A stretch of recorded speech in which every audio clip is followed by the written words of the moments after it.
Muy buenas tardes, bienvenidos de nuevo a Negocios Televisión, bienvenidos un día más a Todo es Geopolítica, el programa en el que contamos, repasamos y analizamos todo lo que está pasando en el tablero geopolítico, pendientes del escándalo en Estados Unidos, del caos total en el Pentágono, mirando también a la tregua de Pascua que ha tenido lugar durante este fin de semana, 30 horas de tregua entre Rusia y Ucrania. Precisamente enseguida vamos a escuchar al presidente ruso Vladimir Putin, que no solo habla sobre esta tregua, que dice que Ucrania se ha tomado como un auténtico juego, dice además, o ha hablado sobre el próximo 9 de mayo, sobre el desfile de la victoria en Moscú, como saben, en un contexto en el que Kaja Kallas, la alta diplomática de la Unión Europea, advertía a los líderes europeos, también a aquellos países que quieran entrar en el bloque comunitario, que no podían visitar Moscú, no podían asistir al desfile del 9 de mayo. Vamos a contarles la respuesta del presidente ruso Vladimir Putin. Ha dudado de que los funcionarios de la Unión Europea tengan la capacidad de cumplir sus amenazas a los políticos por sus viajes a Moscú el 9 de mayo. Putin dice que tiene que mirar a los resultados del alto el fuego de las últimas 30 horas, pero que Ucrania ha tratado la iniciativa como un juego. Dice además que Rusia tiene una actitud positiva ante cualquier iniciativa de paz, pero espera que Ucrania tenga la misma actitud. Añade que los combates se han reanudado tras la tregua de Pascua, 30 horas de tregua de alto el fuego entre Rusia y Ucrania que de momento no se van a extender. También les contamos que Elon Musk, que supervisa la Oficina de Eficiencia Gubernamental de Estados Unidos, está listo para dejar la administración Trump, cansado de los ataques de la izquierda política. Es lo que informa el Washington Post, citando a sus fuentes. La publicación señala que aún se desconoce la fecha exacta de la salida de Elon Musk, pero se espera que su estatus como empleado especial del gobierno expire a finales de mayo. Según la fuente anónima de la publicación, el multimillonario está cansado de soportar ataques desagradables y poco éticos por parte de políticos de izquierda. Según señalaba, Musk cree que su ausencia no tendrá un impacto negativo en la eficiencia del trabajo de Dodge, ya que los empleados del departamento ya han establecido el proceso. Según informaba Político, el presidente de Estados Unidos, Donald Trump, informó a sus allegados que el papel político desempeñado por Musk se va a reducir en las próximas semanas. Se centrará principalmente en los negocios y va a desempeñar un papel político de apoyo, posiblemente manteniendo su posición como asesor informal. Pendientes de la Casa Blanca y de Estados Unidos en un día marcado también por el escándalo con el Signal Gate. Enseguida les contamos qué está pasando con Pete Hegseth, qué pasará con su futuro, pero el foco está puesto en Moscú. Escuchamos al presidente ruso. Conectamos con Vladimir Putin. Мы к перемирию всегда относимся положительно, поэтому и выступили с такой инициативой, тем более речь идет о светлых пасхальных днях. Это праздник для всех христиан, так сложилось в эти дни и для католиков, и для протестантов, для православных христиан. Поэтому мы всегда об этом говорили, о том, что мы относимся к любым мирным инициативам положительно. Надеемся, что также к этому будут относиться и представители киевского режима. Хотя мы видели первичную реакцию, я думаю, что это все заметили, было опубликовано заявление, согласно которому наше предложение рассматривалось как игра с судьбами, с жизнями людей и так далее. Но там, видимо, нашлись кто-то поумнее, кто подсказал, скорее всего, это иностранные кураторы, что отвергать такие инициативы – это проигрышная позиция для киевского режима, и они быстро согласились. Сейчас мы видим, что в киевском режиме пытаются перехватить инициативу и говорить о расширении рамок и по времени, и по объектам поражения. Но мы должны подумать, конечно, и внимательно все оценить, посмотреть на результаты. Я ведь, если вы обратили внимание, и сказал с самого начала, когда встречался с начальником генерального штаба, что мы посмотрим, каков будет опыт объявления пасхального перемирия. О чем он говорит? В целом мы наблюдаем снижение боевой активности со стороны противника. Это правда. Это оценки, в том числе и командующих группировками наших. Но тем не менее, почти 5000 нарушений было, 4900. Из них 6 атак и 90 попыток ударов БПЛА самолетного типа. 1000, по-моему, 400 артобстрелов. Но в целом все-таки снижение активности имело место. Мы это приветствуем и готовы посмотреть на будущее. Что касается предложения не бить по объектам гражданской инфраструктуры, с этим надо разобраться. Ну, например, вот всем хорошо известен удар наших вооруженных сил по Конгресс-центру, по-моему, Сумского университета. Гражданский это объект или нет? Гражданский. Но там проходило награждение тех, кто совершил преступление в Курской области. И подразделений ВСУ, и националистов. И это те люди, которых мы считаем преступниками, которые должны получить заслуженное возмездие за содеянное в приграничной области, в том числе в Курске. Они и получили это возмездие. Это было сделано именно для того, чтобы их наказать. Но это гражданский объект или нет? Но режим использует эти гражданские объекты. Или вот совсем недавно, несколько дней назад, в Одесской области был нанесен удар нашими вооруженными силами. Это небольшой населенный пункт в Одесской области, 82 километра, по-моему, от Одессы. Ну и что? Что это за объект? Сельхозобъект, ангары. Сельхозпредприятия. Ну, там киевские власти вместе с иностранными кураторами и помощниками пытались организовать не только производство, но и испытание новой ракетной системы. Туда и был нанесен удар. Так это гражданский объект или нет? Гражданский, но он использовался для военных целей. Или проводят какие-нибудь сборища в ресторане каком-нибудь. Те люди, которые заслуживают самого серьезного наказания за содеянные преступления. Такое тоже было. В ресторане проводят сходки, собрания, совещания, что-то отмечают, там, водку пьют и так далее. Ну вот туда тоже был нанесен один из ударов. Это гражданский объект, гражданский. Но цель какая? Военная. Вот с этим нужно разобраться. Это все предмет для такого тщательного исследования. Может быть, и в двустороннем порядке, в результате диалога. Мы этого не исключаем. Так что мы все это проанализируем и будем принимать соответствующие решения на будущее. Владимир Владимирович, Александр Юнушев-Лайв. Из Ватикана приходит скорбное известие. Умер Папа Римский. Вы с ним встречались неоднократно, уважаете друг друга. Он выступал с разными инициативами. Вот можете вспомнить, вы уже послали телеграмму соболезнования, но можете еще раз пару слов сказать об этом человеке? Ну, вы правы. Это человек, который относился к России в высшей степени положительно. Это я могу точно сказать. Мы с ним неоднократно встречались лично и поддерживали отношения через различные каналы.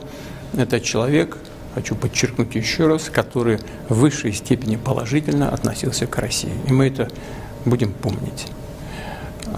То, что Папа Римский ушел из жизни именно в пасхальные дни, я не знаю, как у католиков, но у православных людей есть такое понимание, есть такая внутренняя традиция, традиционное понимание того, что если Господь призывает к себе человека в пасхальные дни, это особый знак того, что человек прожил свою жизнь не напрасно, много сделал хорошего для людей, и Господь его призывает именно вот в эти праздничные пасхальные дни к себе. Так, я думаю, что так и было, имея в виду, что Папа Римский сделал очень много для не только своей паствы, но и для мира в целом. Мы приносим самые глубокие соболезнования всему христианскому миру, ну и прежде всего, конечно, католикам. Владимир Владимирович, как вы относитесь к тому, что европейские чиновники угрожают уже европейским лидерам по поводу приезда в Москву на 9 мая? Ну, для того, чтобы угрожать, нужно иметь необходимые инструменты для того, чтобы осуществить свои угрозы. Первое. И второе, нужно быть готовыми применить эти силы и средства для того, чтобы их реализовать. Есть ли все это у каких-то европейских чиновников? Я не знаю. Если люди, потенциал стран, которые стоят за их спиной, ограничивается миллионом, там, 1 300 000 тысяч человек, и они призывают продолжать войну до последнего украинца, то это все возникает, в этой связи возникают вопросы. Искренне ли это? Или люди находятся ли в здравом смысле, в здравом уме, когда предлагают нечто подобное? Но я думаю, что те, кто собираются приезжать в Россию, так, у них мужество гораздо больше у тех, кто прячется за чьей-то спиной и пытается кому бы то ни было угрожать. Прежде всего, в данном случае, тем, кто собираются отметить исторические заслуги людей, отдавших свою жизнь в борьбе с нацизмом. Спасибо. Спасибо.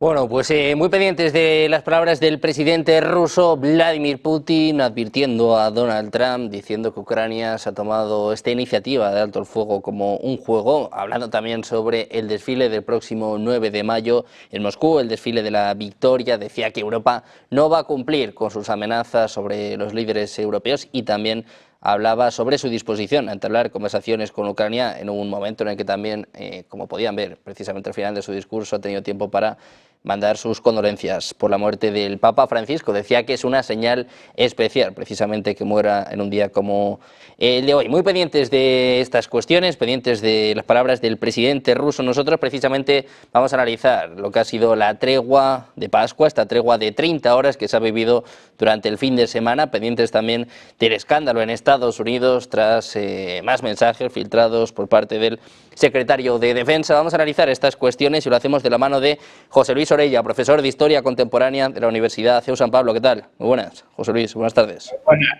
un placer, como siempre. Tenemos también a Enrique Refollo, experto en geopolítica y doctor en geografía militar. ¿Qué tal, Enrique? Buenas tardes. Mucho gusto de estar aquí un lunes más con tan buenos compañeros y con todos vosotros. Encantados de tenerte por aquí una semana más, Enrique. Y contamos con Adrián Zelaya, presidente de ECAE Group. ¿Qué tal, Adrián? Buenas tardes. Hola, ¿qué tal? Encantado de estar.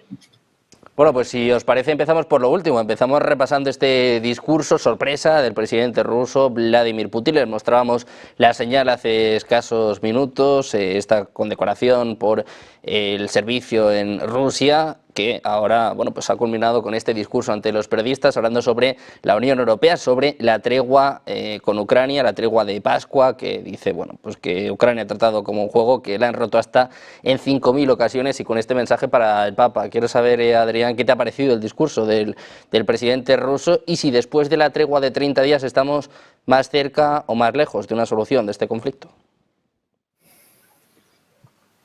Bueno, vamos a ver. El discurso no ha sido, no ha respondido un todo coherente, ha sido respuestas concretas a preguntas concretas, entonces no es fácil dar una interpretación de conjunto. Pero sobre este tema de la tregua, yo creo que estamos más cerca del final del conflicto a medida que pasa el tiempo. A medida que pasa el tiempo y van madurando las posiciones, que madurar las posiciones quiere decir una mayor dosis de realismo. Las posiciones se van asentando en una mayor dosis de realismo, un concepto que los representantes norteamericanos están utilizando ya desde el mes de enero, cuando empezó este proceso de negociación o de diálogo, diría yo más bien, ¿no?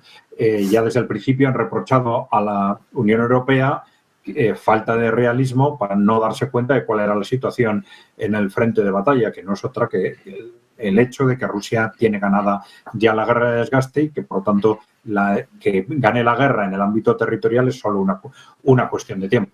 Estamos más cerca porque, sobre todo por las declaraciones de estos últimos días, primero de Marco Rubio y luego ratificada por Donald Trump, ya están diciendo que no se puede estirar mucho más el chicle, que, ya si no hay un acuerdo claro entre las partes, como era claro desde el principio que no iba a existir, pues que Estados Unidos ya no va a continuar con el proceso.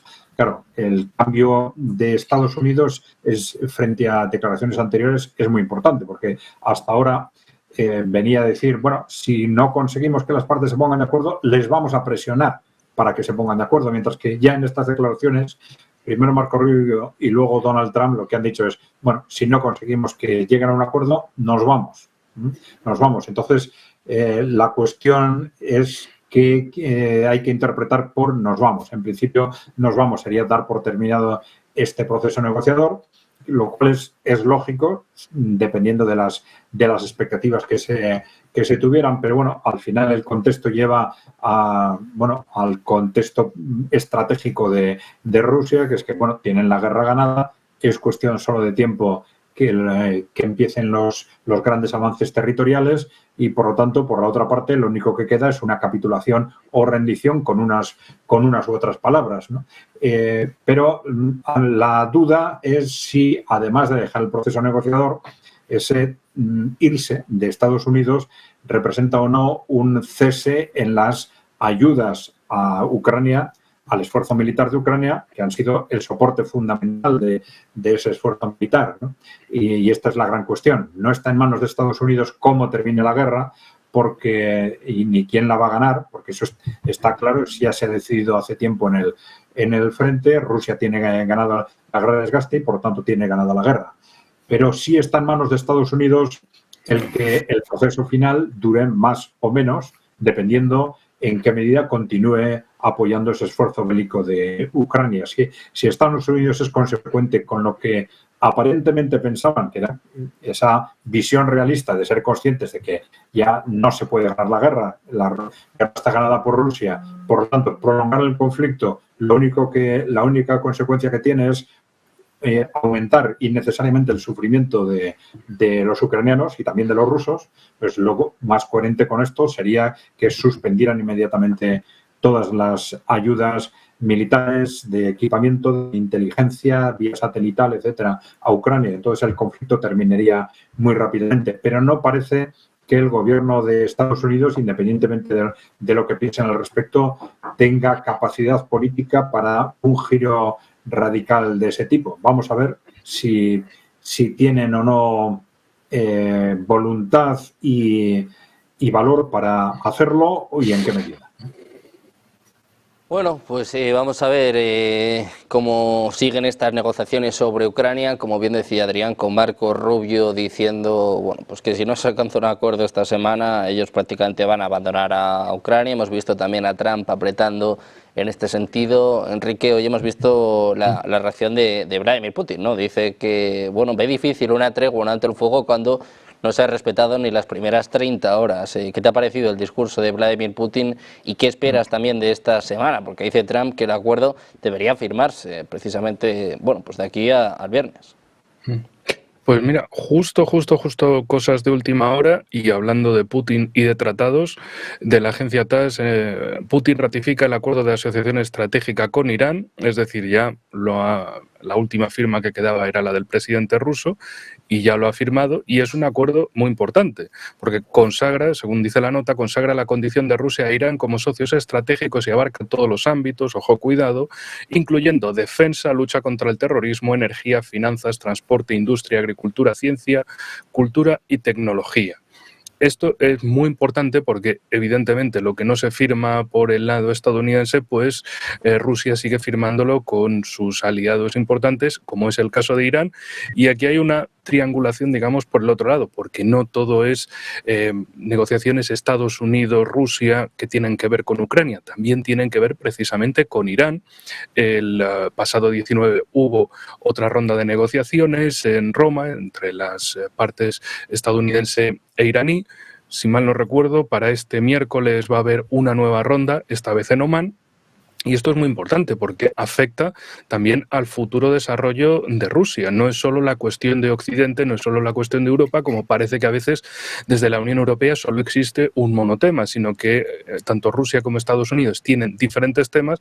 Claro, una polémica que también ha venido de última hora es ese otro chat de Pete Hegseth, el secretario de Defensa, donde también se le ha ido la lengua, o se le ha ido la mano, mejor dicho, porque es un chat escrito, y se ha puesto a contar sus andanzas y desventuras de operaciones militares, que esto también efectivamente afecta a la imagen de seriedad del gobierno estadounidense, que parece una amalgama de elementos traídos de efectivamente diferentes partes, algunos de los demócratas, otros de los viejos republicanos, neoconservadores, otros una especie de elementos transversales, y también entre medias de Rusia y Ucrania está la cuestión de Israel-Oriente Medio.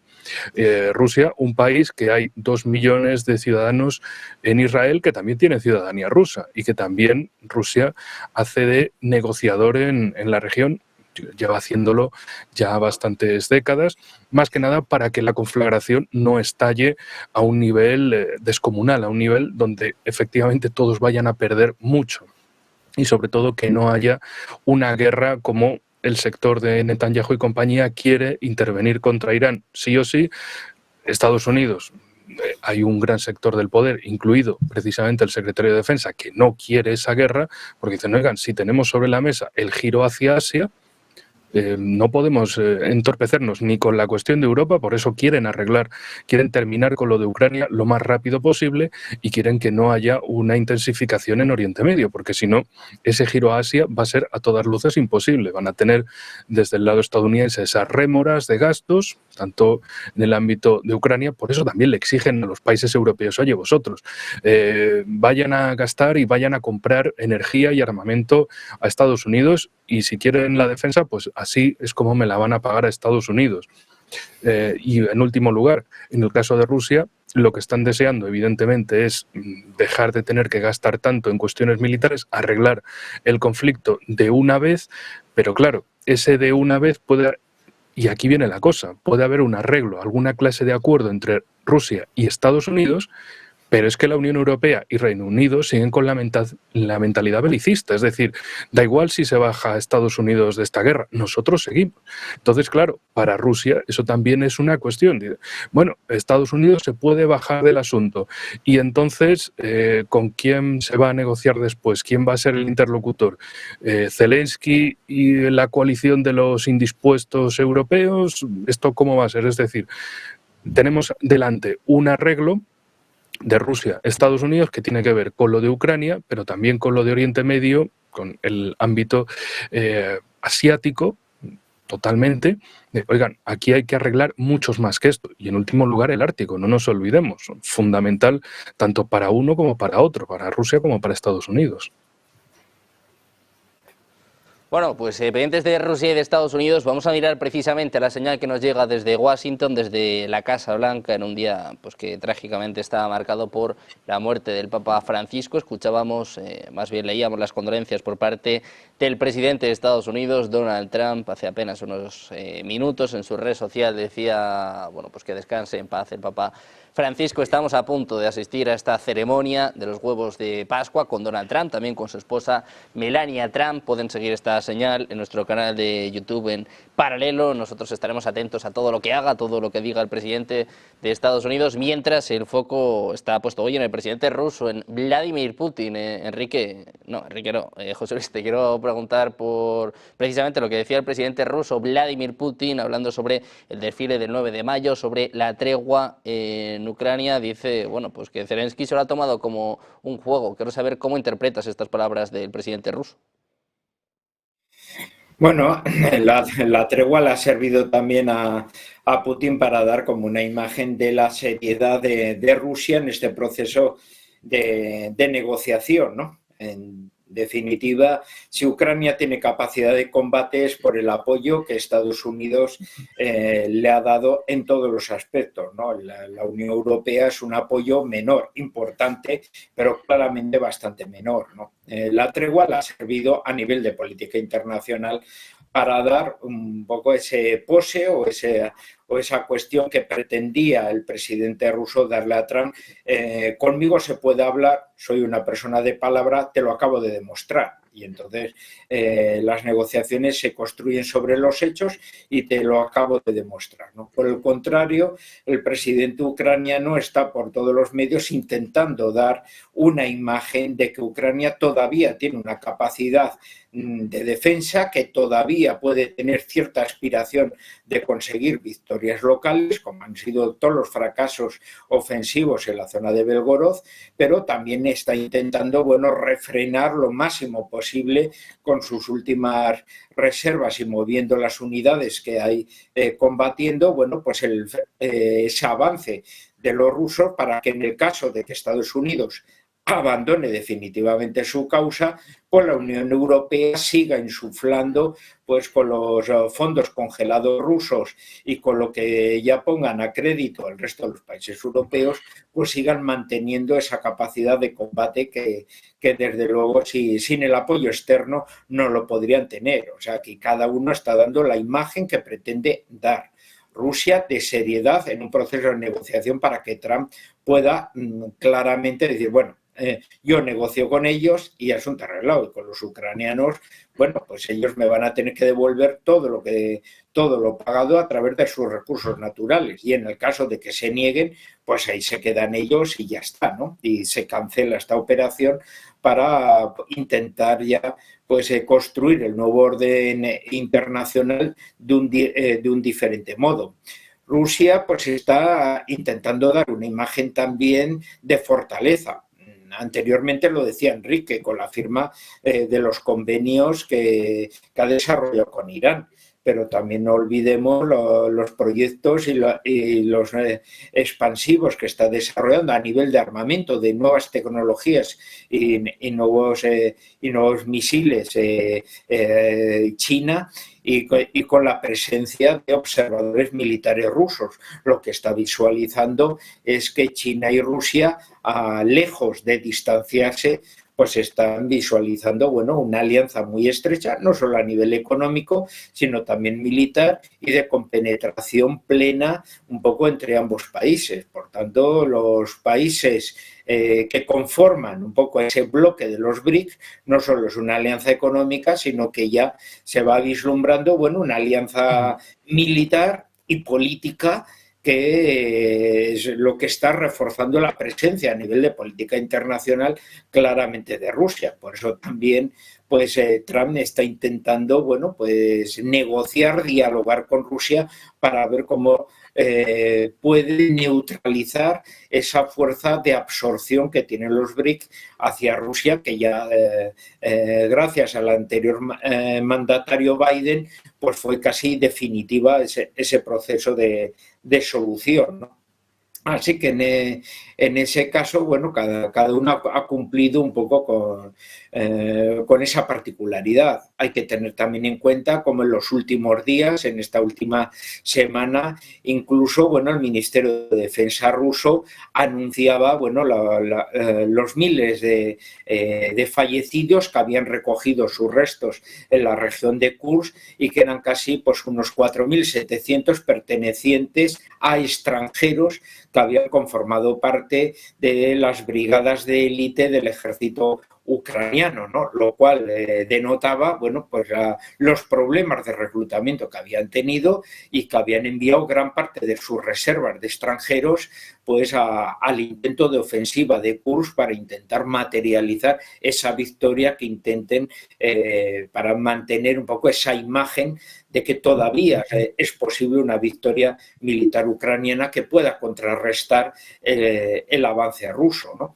Pero también esa afluencia de datos que salieron de los miles de fallecidos extranjeros, pues también te está dando pauta claramente de las debilidades, ¿no? De los problemas que hay de reclutamiento de los ucranianos.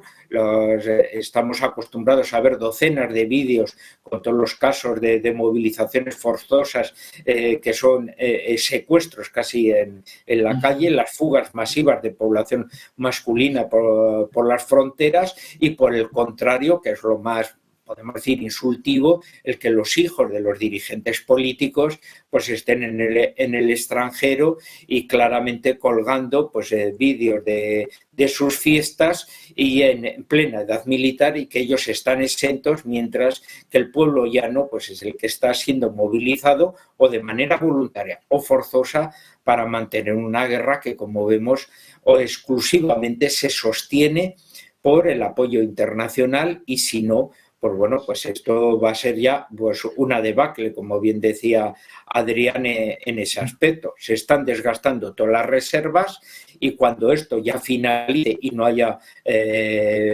posibilidades de poder frenar los avances múltiples que están desarrollando las agrupaciones rusas, pues claramente pues, ya se pueden provocar las rupturas de frente y ya unas pérdidas territoriales y geográficas pues bastante más importantes de lo que ya han sido ahora, ¿no? Así que ahí viene también un poco ese tema de presión de Trump y ese proceso de aceleración para intentar negociar y presionar, porque contra más pase el tiempo, las circunstancias para Ucrania van a ser peores y por el contrario Rusia no tiene en ese aspecto prisas por acelerar ningún tipo de tregua, porque por ahora las campanas de Marte van tocando a favor de él, ¿no?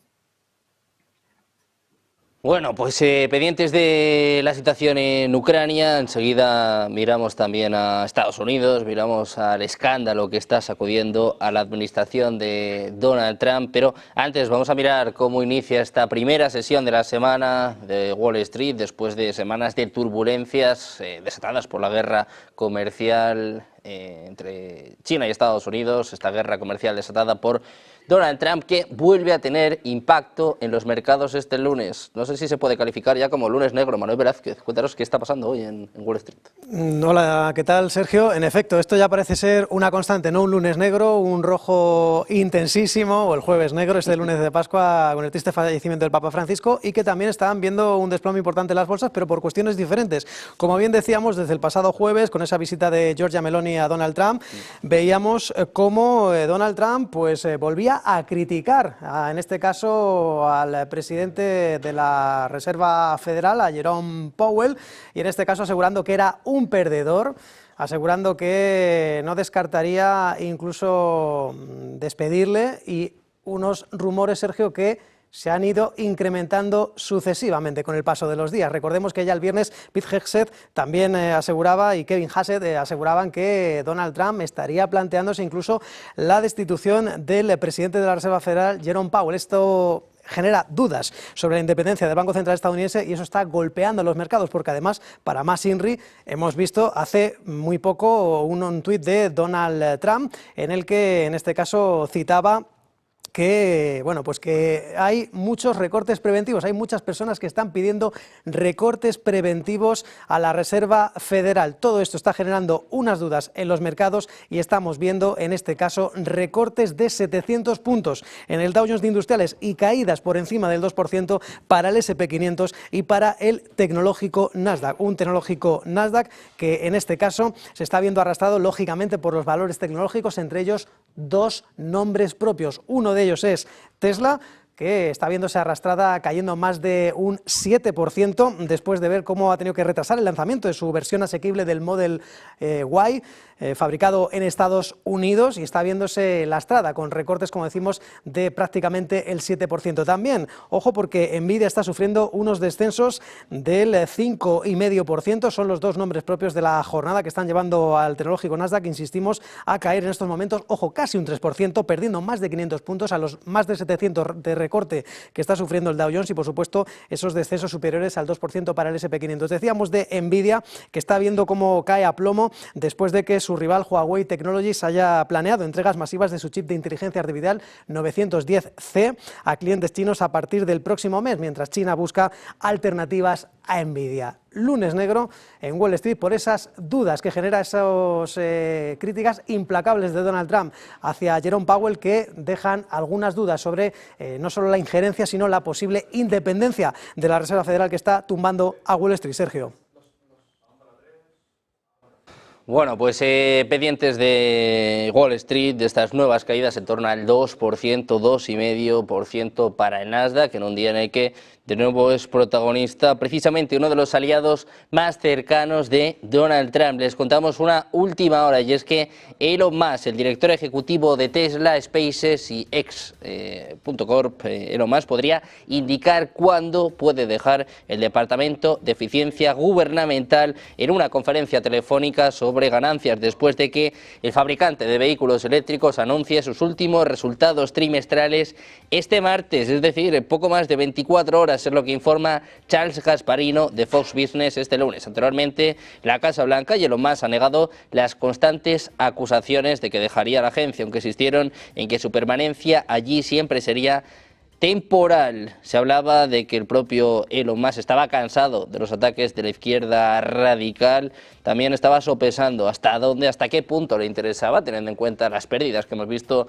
en sus principales empresas. Pues ojo, porque Elon Musk podría anunciar la fecha de su salida de la administración Trump del Departamento de Eficiencia Gubernamental este mismo martes, coincidiendo con los resultados de Tesla. Nosotros, precisamente a la espera de uno de los jefes de Elon Musk, a la espera de uno de sus mejores amigos, a la espera de Donald Trump, hacemos una pausa, nada, un par de minutos enseguida.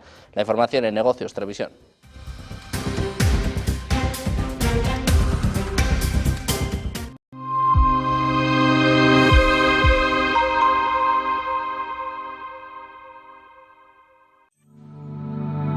Silver Gold Patrimonio nace en 2018 con el objetivo de innovar en el mercado de los metales preciosos de inversión, ofreciendo nuevas alternativas para que cualquier persona, familia o empresa pueda entrar en el fantástico mundo de los metales de inversión de forma sencilla y acompañada por consultores expertos en el sector. Silver Gold Patrimonio quiere avanzar contigo.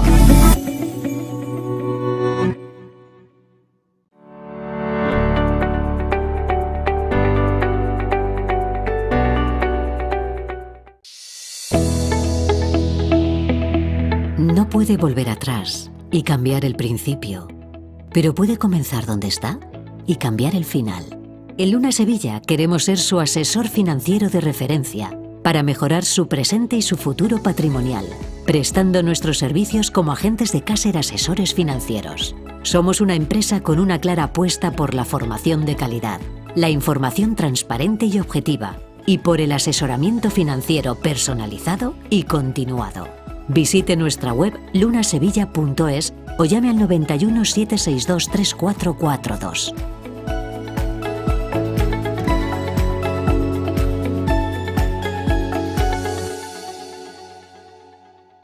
Recibes un mensaje alarmante de tu inquilino en el que te informa que no puede pagar el alquiler. No te preocupes, SEAC está aquí para ayudarte. Nuestro equipo te asegura que recibirás tu renta a tiempo. Con SEAC, tu renta está protegida. Recibes el ingreso en tu cuenta como siempre. Disfruta de la tranquilidad sabiendo que SEAC maneja el imprevisto por ti. Alquila tranquilo. SEAC responde.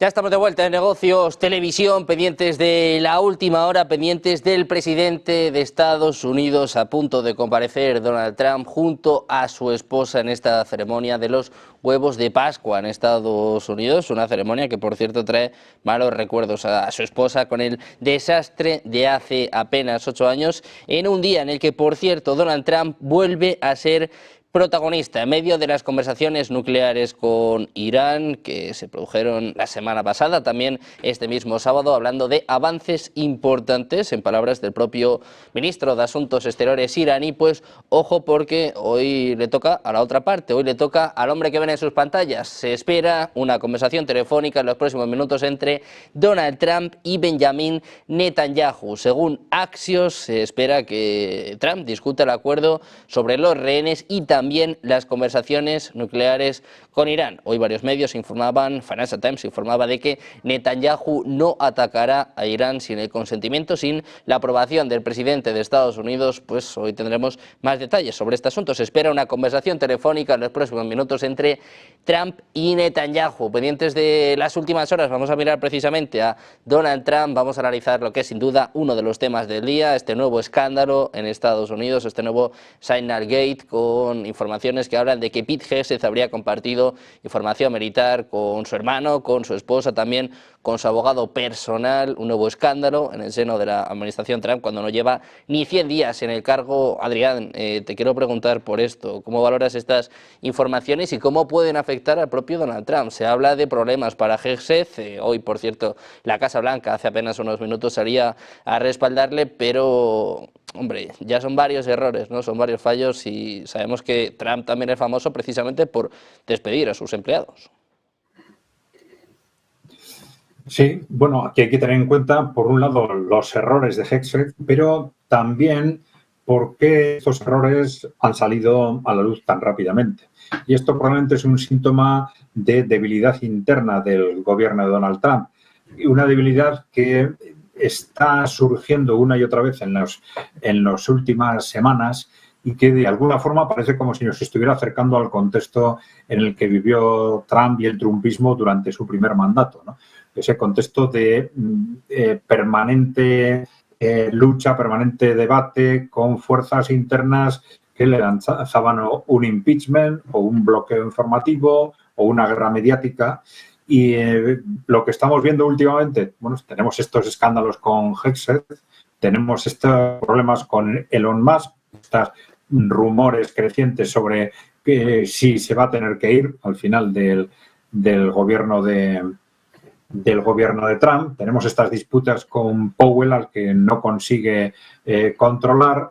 En una situación en la que se habla mucho, por cierto, haciendo un inciso de la independencia del Banco Central, pero claro, sí hay que tener en cuenta que este es un concepto realmente discutible, ¿no? Que muchas veces se utiliza con argumentos técnicos para justificar una independencia que al final ha dejado a los bancos centrales en manos de los intereses de las grandes entidades financieras y que es en buena parte responsable de los procesos inflacionarios y de hiperendeudamiento en los que en las últimas décadas ha caído tanto Estados Unidos como Europa, ¿no? Pero bueno, tenemos también el fallido intento de aparecer como potencia negociadora en Ucrania, la falta de resolución del conflicto en Yemen, en el que las fuerzas de Estados Unidos, a pesar de su capacidad destructiva, están quedando con un país tan pequeño como Yemen, están quedando ciertamente en vergüenza, ¿no? Desde el punto de vista de su capacidad militar frente a un país tan pequeño, ¿no? De la falta de resolución de un conflicto en Gaza, en el que empezó con un alto el fuego que despertó un poco las esperanzas del mundo, pero que rápidamente tuvo que darse la marcha atrás, presuntamente, pues también por influencias del entorno y que al final pues está volviendo a ese contexto de una masacre continua en el territorio de Gaza en el que nos encontrábamos anteriormente. Es decir, estamos hablando de una serie de cuestiones que no acaban de resolverse, una guerra comercial en la que, vamos a ver al final en qué resulta, pero mientras llega a su fin, la imagen que se transmite del propio Donald Trump es de improvisación, de no haber organizado correctamente un proceso tremendamente delicado en el que es imposible dar la vuelta en unos días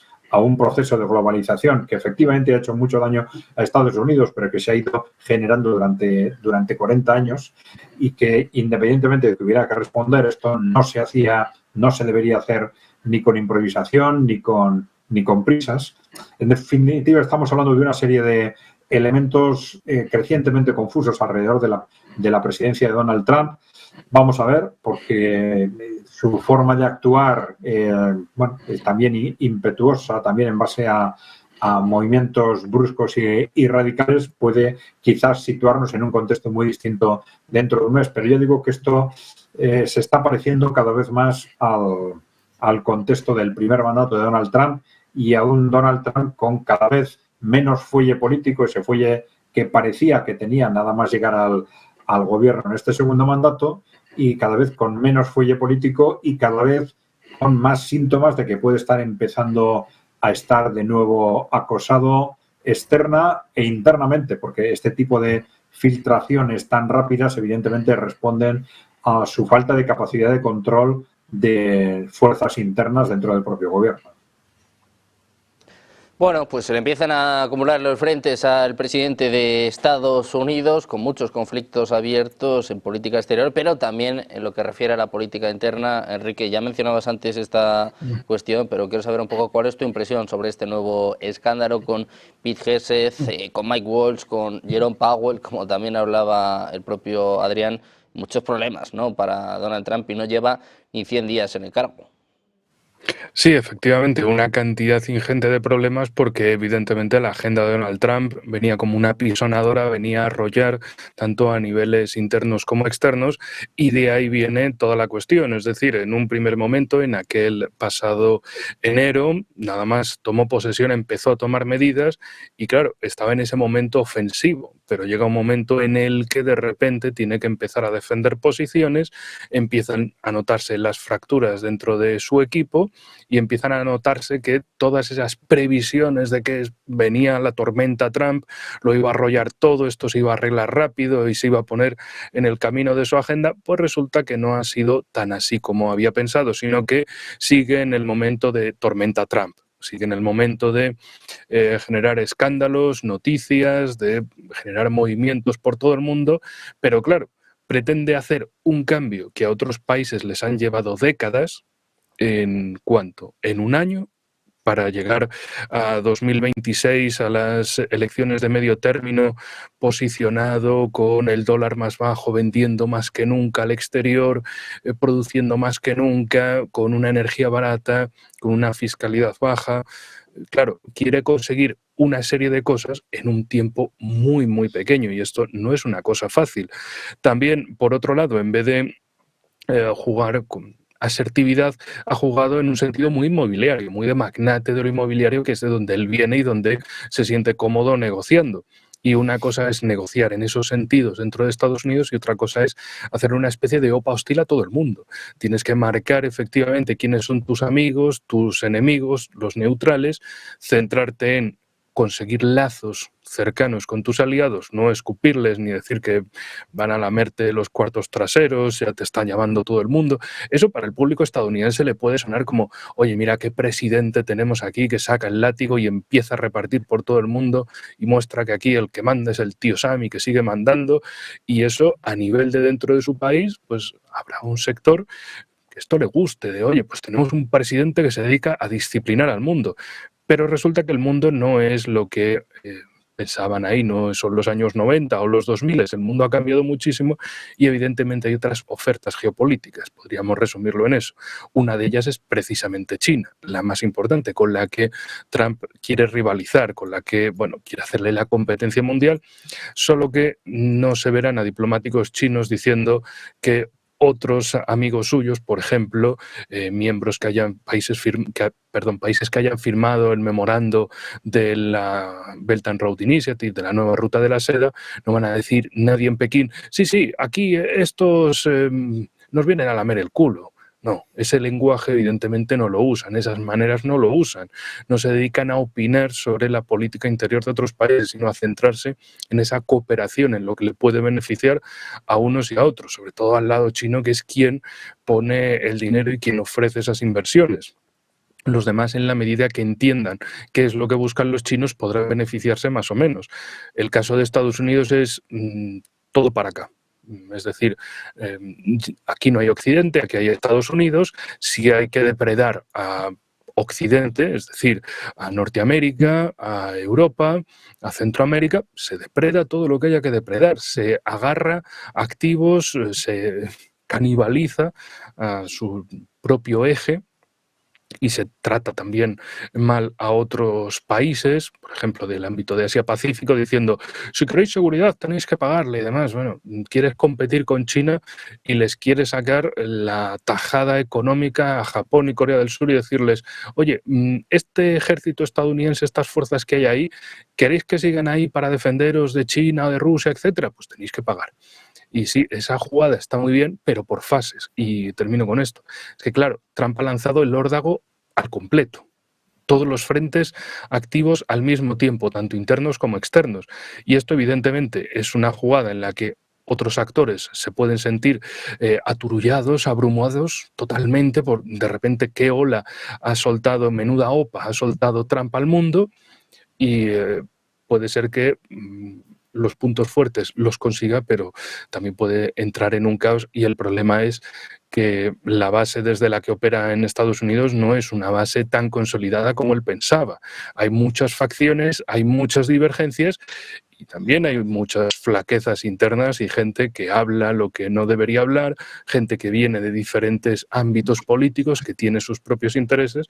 Y claro, coordinar todo eso a la vez, desde luego, es una tarea titánica. Bueno, pues muchas tareas que tiene desde luego Donald Trump, muchos frentes abiertos. José Luis, quiero saber tu opinión también sobre este China-Gate, sobre este nuevo escándalo en Estados Unidos y sobre todo, bueno, pues todos estos problemas que se está encontrando Trump en sus primeros 3 meses en el cargo. En parte coincide con mis compañeros, en alguna cuestión saco una interpretación un poco distinta, ¿no? Me explico. Como bien han dicho, él viene del mundo empresarial y uno de sus puntos, de sus bazas fuertes fue, con un proceso de aceleración, demostrar claramente, con el puñetazo encima de la mesa, que él de una manera acelerada, él era el que controlaba, era el árbitro de la situación internacional. Claramente iba a poner orden en el mundo tal como estaba. Y esas decisiones de ponerse encima de la mesa oval y ponerse a firmar 140, 150 decretos inmediatamente que van a claramente a provocar, bueno, una reacción fortísima a nivel internacional, enerva el orgullo patriótico del estadounidense, pero claramente nos da una imagen negativísima y crítica a todos los demás, que decimos de dónde ha salido el vaquero del Medio Oeste por el comportamiento un poco que tiene, ¿no? Que no deja de ser muy similar al que pudo tener Eisenhower o Nixon u otros, ¿no? Que aquí parece como si él fuese una cuestión peculiar y bueno, esto forma parte de la tradición de la política internacional estadounidense después de la Segunda Guerra Mundial y en el Caribe en la época del 19, o sea que tampoco es que sea algo tan raro, sino más bien un recordatorio de lo que son capaces de hacer cuando no hay una fuerza enfrente de ellos que les pueda obligar a moderar un poco sus formas, ¿no? Pero sí que plantearía una diferencia. ¿Cuál es? Durante el primer mandato sí que se daba esa coalición de diferentes fuerzas, interpretaciones, no podía confiar en nadie y casi pues, se le dio un equipo de amalgama procedente del partido en la cual, bueno, las fugas, las traiciones y las puñaladas traperas por la espalda eran el fin común y no pudo gobernar como quería. En este segundo mandato lo que ha quedado bien claro es que él ha elegido de las personas de su máxima confianza en aquellos que quieren, aunque cada uno, como bien se ha dicho, de diferentes procedencias. No obstante, las contradicciones y esencialmente la bisoñez de muchos de ellos en los cargos que ocupan están planteando ese tipo de problemas. Los cargos secundarios o terciarios, pues bueno, proceden de donde proceden y puede haber fugas. Yo creo que en este sentido, y si vemos algunos de los correos, por ejemplo, que son de los que los medios de comunicación se han hecho eco y han sacado, hombre, tampoco la información que sale es tan confidencial o tan peligrosa como se prevé o lo que se intenta muchas veces subrayar. Bueno, son más bien opiniones sobre las operaciones, pero no están saliendo datos que podríamos decir secretos, sino opiniones más bien de tipo discreta, lo cual a mí, por ejemplo, me hace más pensar si es un remedio casi de soltar ciertas filtraciones controladas para averiguar quiénes son verdaderamente los topos que tienen todavía metidos dentro de la administración y que son los que están transmitiendo esas informaciones fuera. Porque las informaciones no son tan importantes como nos están haciendo vender y por el contrario sí se están detectando, bueno, pues quiénes son principalmente los periodistas amigos, que al final no son tan amigos, etcétera, que están transmitiendo esa información al exterior y están produciendo todas esas fugas. Así que se está claramente visualizando, bueno, dónde tienen los topos y cómo pueden cerrar para el futuro, en los inicios un poco de su mandato, bueno, pues todas las posibles fugas de información que tenían.